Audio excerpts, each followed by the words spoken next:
Hello dear students, a very good morning to all of you. This is Dinesh Mahbubani. Welcome to the video lecture series of numerical methods in chemical engineering. See, we have started unit number 3, that is solution of system of linear equations. And in this chapter we have already studied about Gauss elimination method, then Gauss elimination with partial pivoting, then Gauss-Jacobi Gauss-Jordan method is there, but in Gauss-Jordan you have to do it by yourself because you have already studied it in the previous semesters. Okay. After that we started the iterative methods. We know that what is the meaning of iterative methods. Iterative methods means the methods in which there are number of repetitions in which we have to find the different approximations, first approximation, second approximation, and so on. Okay, we are doing the same process repeatedly, that is known as iterative method, and we have started Gauss-Seidel method. Okay, to apply Gauss-Seidel method, the necessary and sufficient condition is that the system should be diagonally dominant. Now, what is the meaning of diagonally dominant? The diagonal should be greater than or equal to the sum of the other two elements of the same row. Okay, at least one diagonal should be greater. If other two are equal, then it's okay, but at least one should be greater than the sum of the other two elements. Okay, if this condition will not be satisfied, then we cannot apply this method. Okay, so to apply this Gauss-Seidel method, it is compulsory that the system should be diagonally dominant. Okay, so let us solve one or two numericals on the basis of this.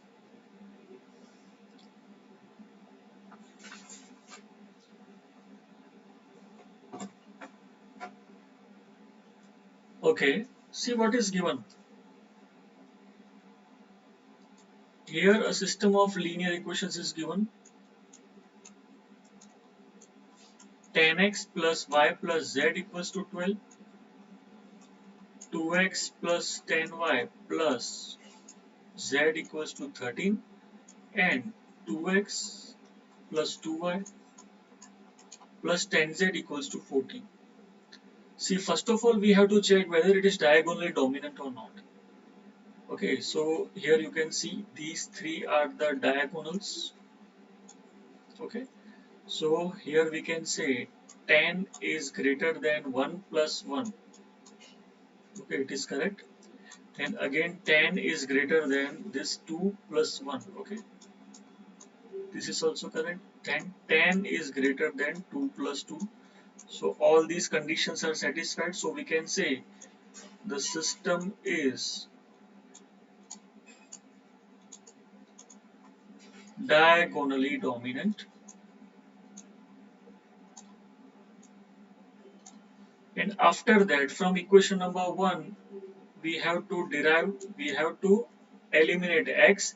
From here eliminate y, and here eliminate z. So my equations for x, y, z will be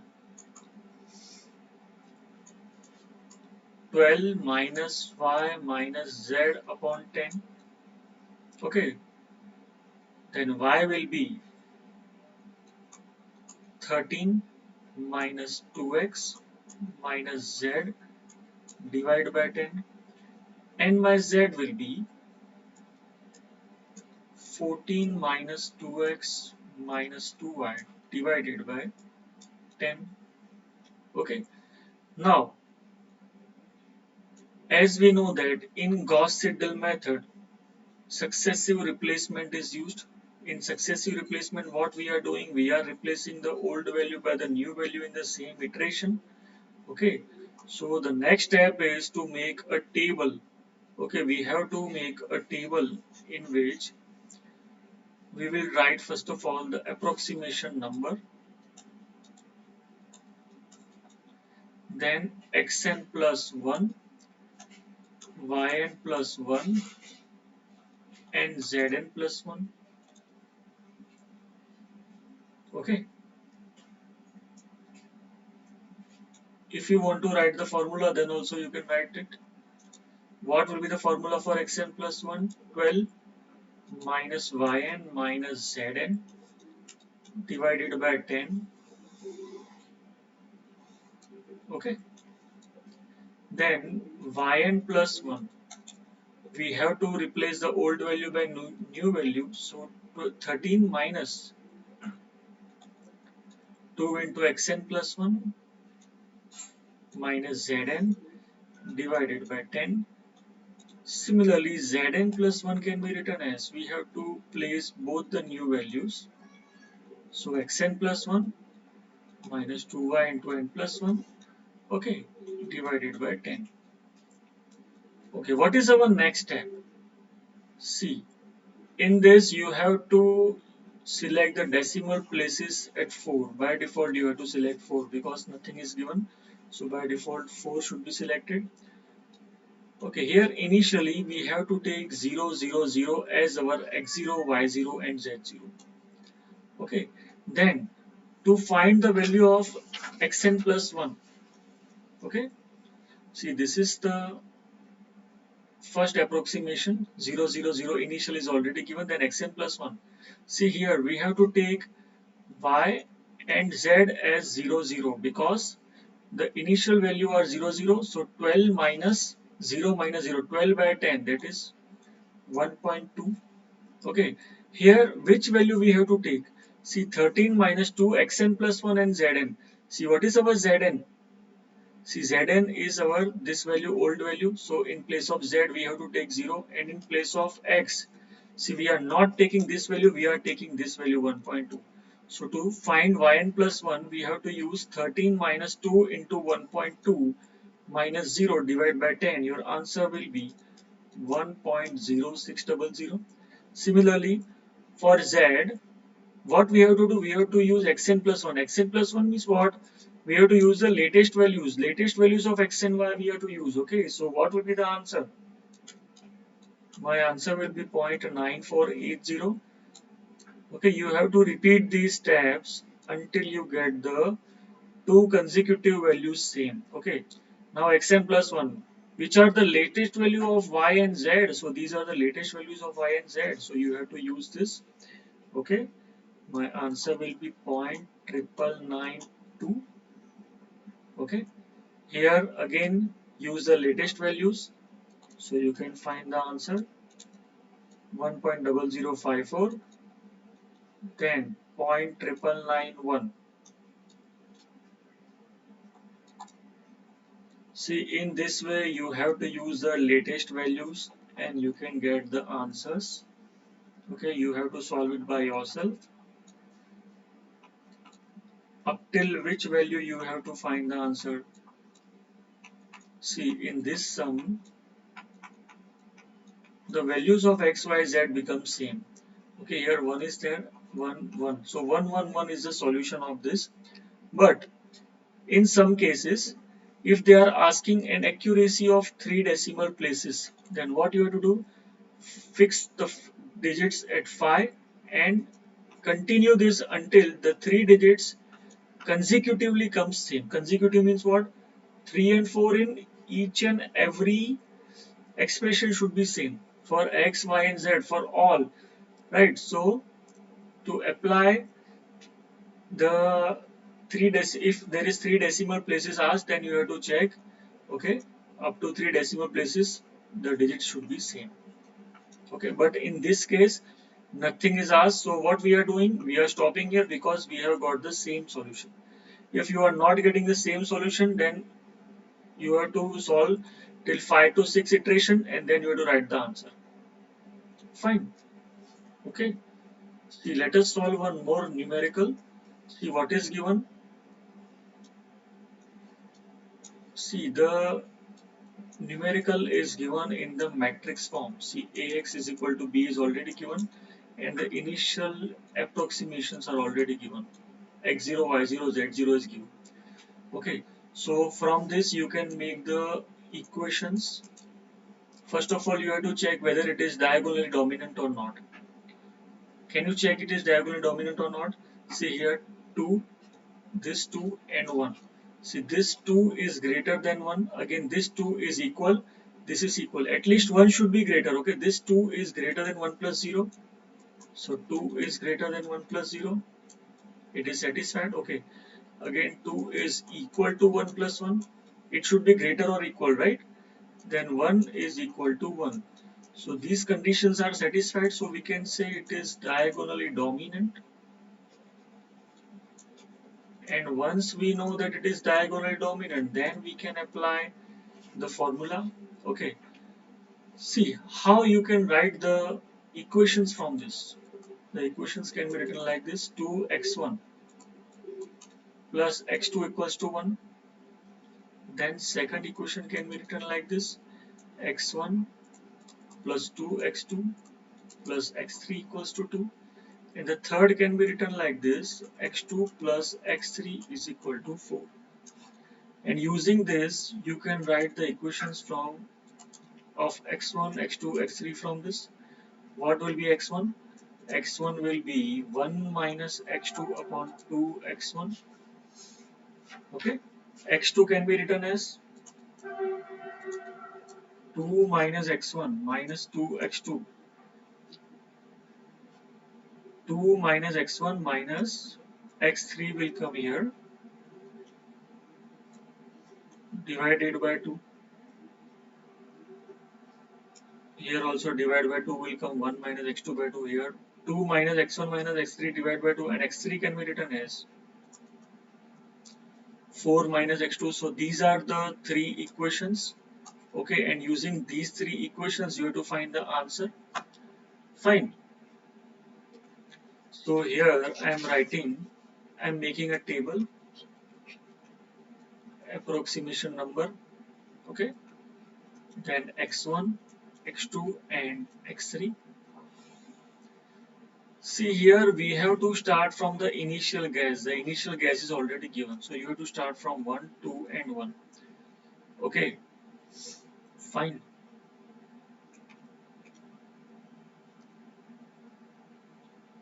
So we have already found x1, x2, x3, and then you have to find the answer. Second approximation, you have to use these values as the initial values. After finding this, you will get the answer like this: minus 0.5, 0.75,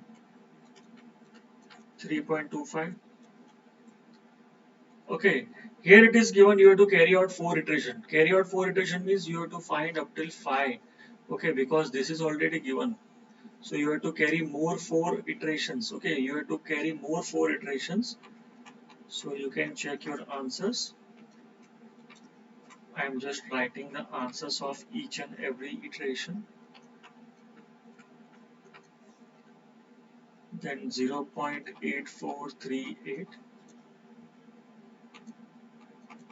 minus 1.7657, 5.7657, and the last is 1.3829 minus 2.5743 and 6.5743. See here there is no need to check whether the digits have become same or not, because it is already given that you have to carry out 4 iterations. So you have to stop here. Okay, there is no need to solve further, and there is no need to check the digits even. There is no need to check the digits have become same or not. Okay, so in this way you can solve this numerical. Let's move on to the next method, and the last method of this chapter, Gauss-Jacobi method. Okay, now what is the basic difference between Gauss-Jacobi and Gauss-Seidel? The basic difference between Gauss-Jacobi and Gauss-Seidel is the Gauss-Jacobi is slower than the Gauss-Seidel method. Why? Because in Gauss-Jacobi we are not using the successive replacement. Okay, the successive replacement is not used. Now what is the meaning of successive replacement? Old value is replaced by the new value in the same iteration. Okay, in the same iteration we are replacing the old value by new value. That is known as successive replacement. But in Gauss-Jacobi the successive replacement is not used. So this method is slower compared to the Gauss-Seidel method. Okay, so directly if we write the formulas of x, y and z, the formulas can be written like this. Okay, in this case also the system should be diagonally dominant. Okay, to apply Gauss-Jacobi or Gauss Siddle, the necessary and sufficient condition is that the system should be diagonally dominant. Okay, so in this case also, first of all, we have to check for the system. Okay, it is diagonally dominant or not. Let me write the equations for x, y, and z. A12y minus A13z, D2 minus A21x minus A23z, and here D3 minus A31x minus A32y. Okay, this is the equation. Now, if I want to find the first iteration, if x0, y0, z0 is given, okay, x0, y0, z0 is given, and I want to find the first iteration. So if I want to find x1, y1, z1, then here I have to write y0, z0, here x0, z0, and here also x0, y0. Did you get the difference? What is the basic difference? Here we are not using the new value. We are taking x0, y0, z0 in all the values. Okay, in x1, y1, z1, we are taking x0, y0, z0 as the previous iteration. Okay, so in this way we can say it will take more time. Why? Because we are not considering the new value. While finding y1, okay, we are taking x0. As we have already found x1, we are not taking the x1. We are taking the old values. Okay, we are not replacing it by new value. So this is the basic difference in the formulas of Gauss-Seidel and Gauss-Jacobi. Okay, here we are taking the old values. Okay, as the successive replacement is not used, so it will take more time to converge. Okay, so on the basis of this, if I want to write the general equation, okay, if I want to write the general equation to find the iterations, then it can be written as xn plus 1, yn plus 1, zn plus 1 is equal to 1 upon a11 d1 minus a12 yn minus a13zn 1 upon a22 d2 minus a21 xn minus a23 zn. Here we are not taking xn plus 1, okay. 1 upon a33 d3 minus a31 xn minus a32 yn. So these are the general equations to find the solution of a system using Gauss-Jacobi method. Okay, it is more time consuming because we are not taking the new value, we are continuing with the old value. Let us see one numerical on the basis of this. Let me write the equations.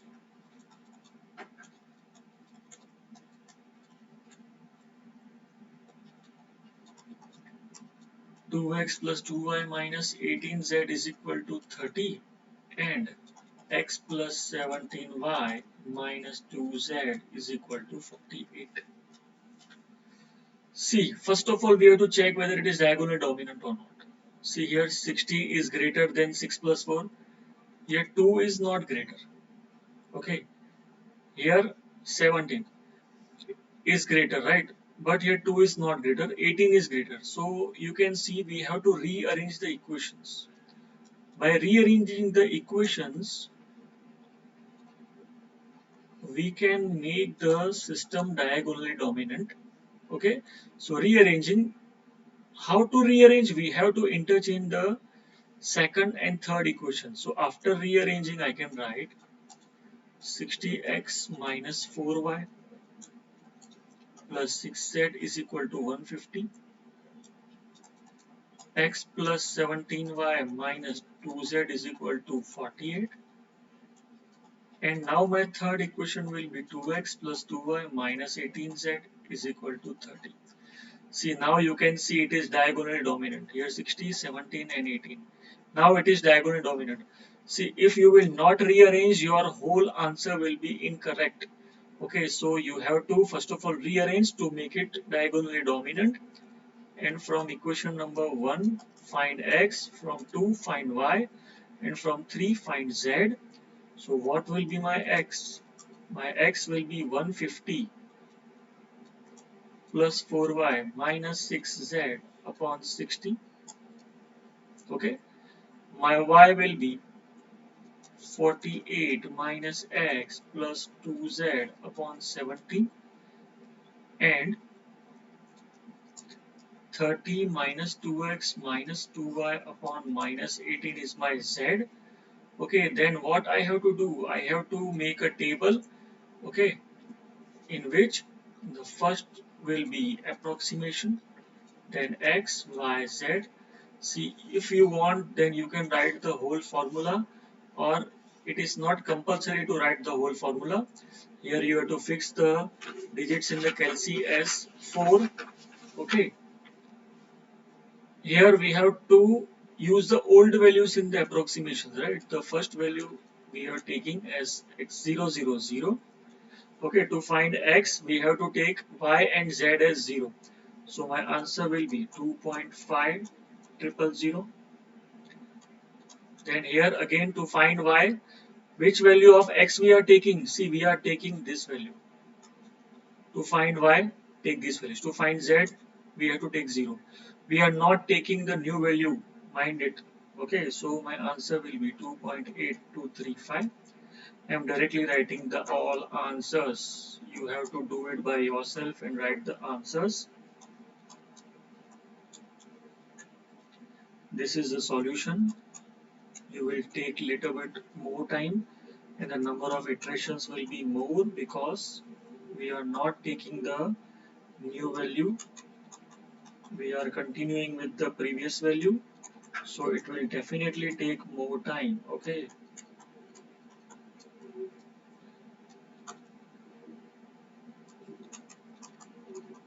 2.7760,